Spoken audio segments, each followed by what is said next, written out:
Goeiedag almal, ek is Manny van Bloemfontein. Dis vandag Woensdag, die 20ste Mei 2026. Ons doen die nuus in kolle en ons hoofopskrif vir vandag sê: Vioolsdrif-moordenaar se saak in Springbokhof vandag. Die volle storie is hier. Onderwyseres van Harrismith wat leerling klap in die hof. PA steun die president. Dieselpryse kan dalk daal. Alcaraz onttrek aan Wimbledon.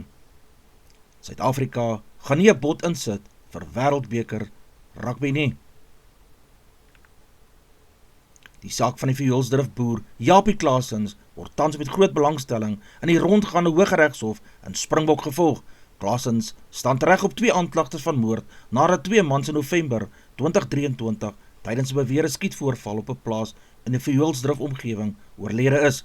Volgens vroeëre hofstukke het die 2 slagoffers ernstige skietwonde opgedoen en later in 'n hospitaal in Appington besoek.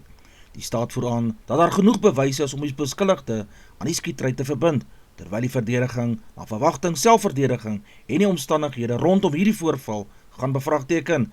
Die saak het reeds in 2023 opslag gemaak toe inwoners van Vioolsdrif sterk teen borgtog vir Claessens gekant was. Sommige gemeenskapslede het aangevoer dat die voorval spanning en verdeeldheid in die klein grensdorpie veroorsaak het. In die hof sal die staat waarskynlik staat maak op ballistiese en forensiese bewyse, polisiefoto's van die toneel, getuienis van die ondersoekbeamptes, mediese verslae oor die slagoffers se beserings. Die verdediging kan weer probeer bewys dat die beskuldigde onder bedreiging opgetree het of dat daar versagtende omstandighede was tydens die noodlottige voorval. Die rondgaande Hooggeregshof sit van tyd tot tyd in kleiner dorpe soos Springbok om ernstige sake in afgeleë gebiede aan te hoor. Die verrigtinge sal na verwagting verskeie dae duur voordat die hof uitspraak lewer of verdere hofdatums gaan bepaal. 'n 56-jarige onderwyseres van Phulamedioboho Primary School in Intazwe, Harrismith, is verlede week op 'n skoolterrein in hegtenis geneem nadat sy glo graad 4 leerling geklap het. Die voorval het groot reaksie in die gemeenskap ontlok nadat video's en foto's van haar arrestasies op sosiale media versprei is. Volgens polisiewoordvoerders beweer die 8-jarige leerling dat die onderwyseres haar met 'n oop hand teen die agterkant van haar kop geslaan het. Die voorval sou vroeër die week in 'n klaskamer plaasgevind het. Die onderwyseres het reeds in die plaaslike landdroshof verskyn en sal na verwagting weer volgende week in hierdie hof wees op aanklagte wat verband hou met beweerde lyfstraf en aanranding. Onderwysowerhede in die Vrystaat het bevestig dat hulle ook 'n interne ondersoek na hierdie voorval ingestel het.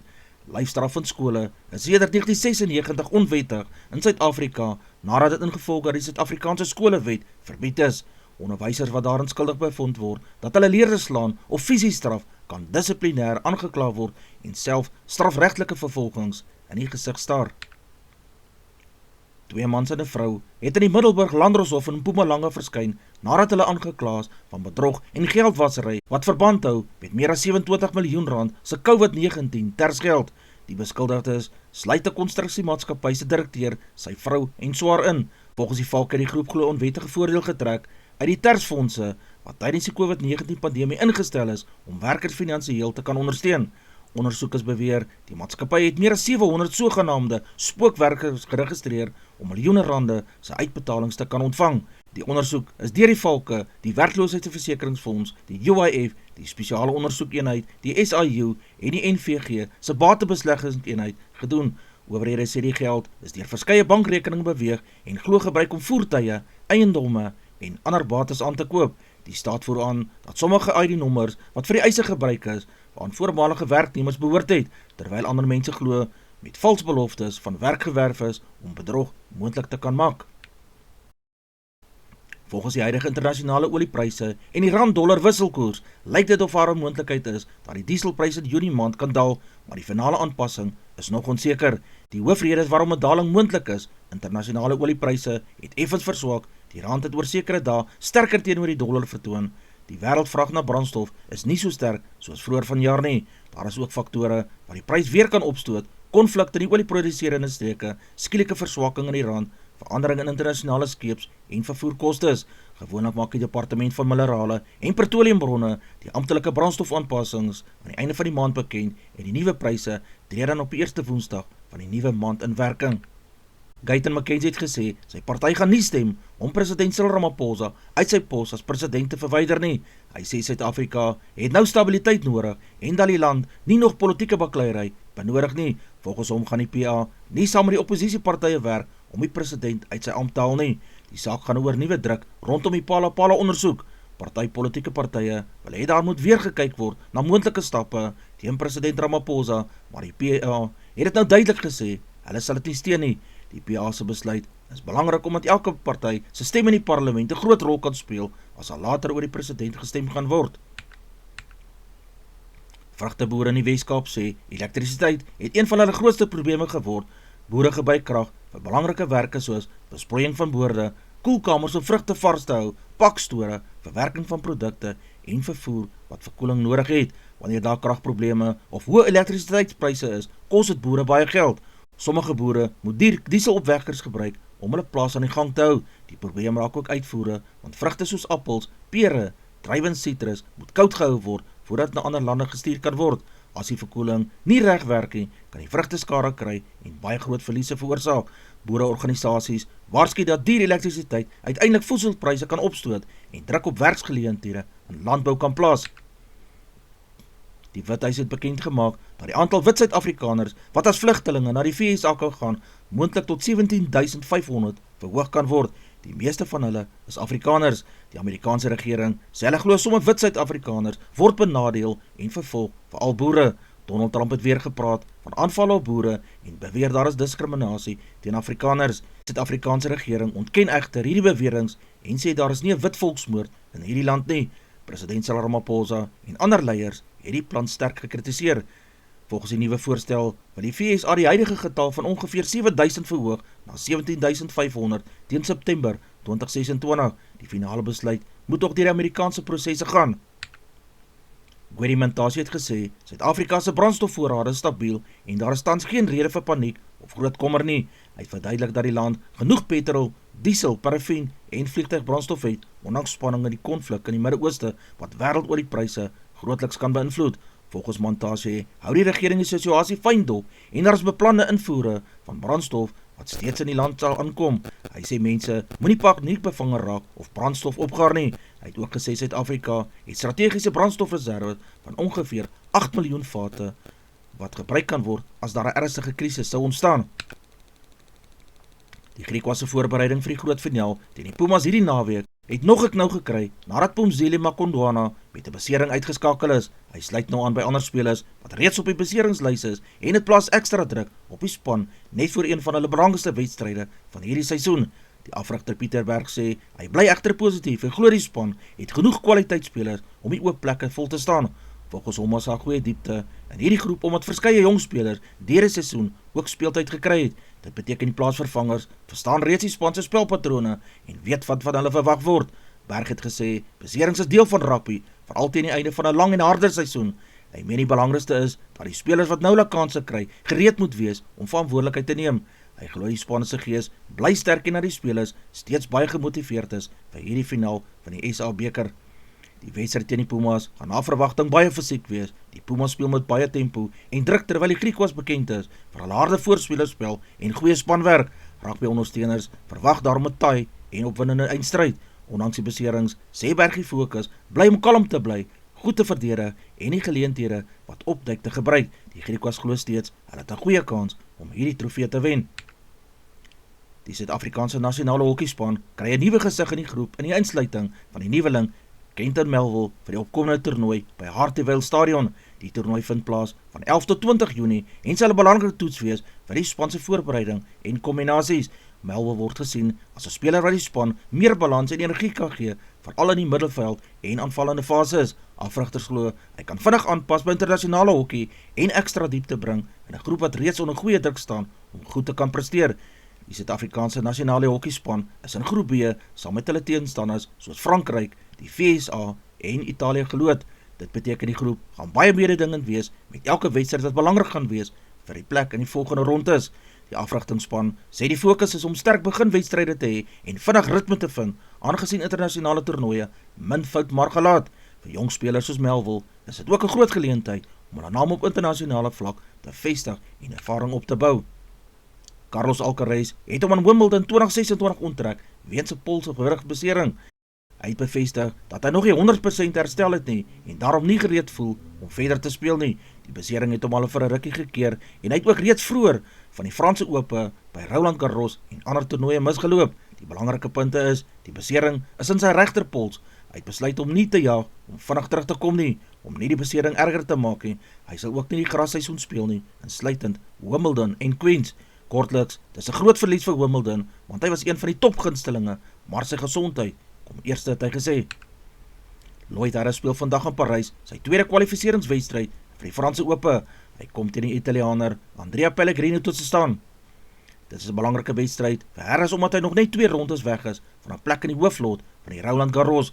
Kwalificering is altyd taai, want spelers veg hard vir daardie laaste plekke in die Grand Slam toernooi.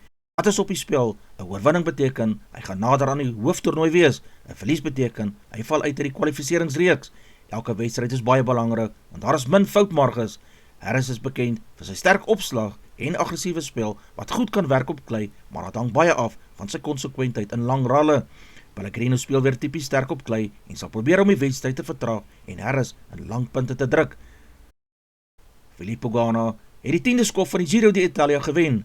Hy het met sy tipiese sterk tydry, kragrystyl, die skofbeheer en sy mededingers in die finale gedeelte uitgeklop. Ganna is bekend as een van die beste tydryers in die wêreld, so wanneer die roete hom pas, is hy baie moeilik om te klop. Die 10de skof was ook belangrik in die algehele klassifikasie, omdat hy die ritme na die rustyd vervat het. Vir Ganna is dit groot oorwinning, omdat hy nie altyd in berg en massa sprintskof te wen nie, maar eerder wanneer die profiel hom toelaat om sy krag oor kort tot middelafstande te gebruik. Die Giro bly egter nog lank en die algemene titelstryd is steeds oop met verskeie klimmers wat in die bergtappes later kan aanval. As berigte dat die Suid-Afrikaanse Sport Konfederasie en Olimpiese Komitee, SA Sportliggaam en ander rugby-owerhede sê dat Suid-Afrika nie weer binnekort 'n bod gaan indien vir 'n rugby wêreldbeker nie. Die hoofredes wat genoem word is dit is duur om aan te bied. Die koste van stadions, sekuriteit en organisasie is baie hoog. Pak ekonomiese druk, die rand en ekonomie maak groot internasionale toernooie riskant. Vorige teleurstellings, Suid-Afrika het al verskeie kere probeer en nie suksesvol gebeur nie. Beter fokus elders. Rugby wil eerder geld gebruik vir plaaslike ontwikkeling en spelers behoud. Sommige amptenare sê ook dat hoewel Suid-Afrika 'n sterk rugbyland is en in 1995 die wêreldbeker suksesvol aangebied het, daar is wel gesprekke in die rugbywêreld oor toekomstige toernooie, maar volgens hierdie standpunt is die nuwe Suid-Afrikaanse bod nie op die kort termyn in hulle planne nie. Advertensie van Netwerk 24, teken in en kry verskeie tydskrifte en koerante. Advertensie van Bloemkeel vir jou. Jy kan vir Dian of Susan by 082-390-3339 kontak. Hulle sê jou voertuigregistrasie namens jou behartig. Ons weerberig vir die streek lyk so: Messina 1526, Polokwane 1020, Lephalale 1224, Mbombela 1024, Mahikeng 1322, Pretoria 1221, Johannesburg 1219, Ermelo 518, Galagari 1527, Gaborone 1424, Richards Bay 1526, Pietermaritzburg 1022, Durban 1624, Port St. John's 1423, Pongola 1326, Maputo 1725, Bethlehem 5 en 16, Bloemfontein 9 en 19, Allewal Noord 29, Welkom 10 en 20, Vryburg 1222, Kimberley 1323, Appington 1425, Prieska 1324, Springbok 1121, Karasburg 1526, Keetmanshoop 1727, Mariental 1527,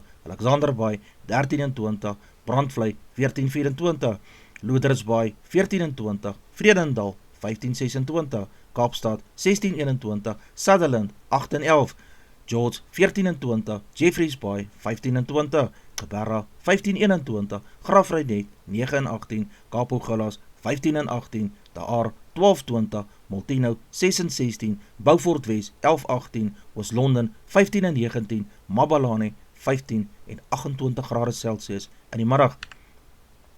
'n Verkorte weerberig van vandag. Gauteng koel tot koud met sonnige toestande.